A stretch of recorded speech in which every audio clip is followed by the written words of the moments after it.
This trip marks the second time Chief Master Sergeant of the Air Force, James Cody, has visited airmen in Southwest Asia.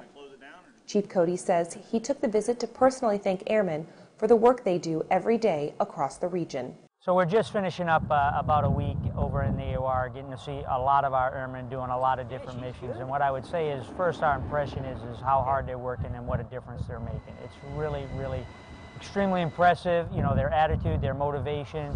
You see people in the fight doing what they're doing, willing to sacrifice, willing to make all those commitments to serve their country regardless of where we ask them to go, having their families back home, supporting them and staying connected with us. It is just awe-inspiring. It really is. During his visit, Chief Cody wanted to hear firsthand from airmen and take the time to address personal questions and issues that concern them. It's a simple question, Chief. Sure. With all the retention information going on and the reduction boards, and there seems to be a lot of sporadic information about numbers and people that have actually volunteered, and it seems like there's some inconsistencies. Can you enlighten us a little bit of really what's going on? The best information we have is on the portal. We try to update it all the time.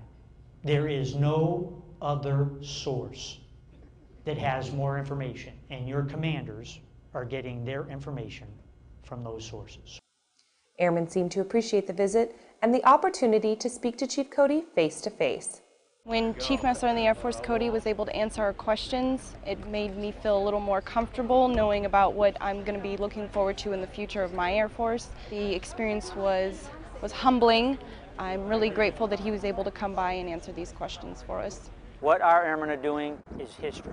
And, you know, decades to come, we will look back at this and see the significant impact that we had on the country of Afghanistan and how they were able to progress to where they are on their way to going. From Udeid Air Base, Qatar, I'm Senior Airman Erin Mills.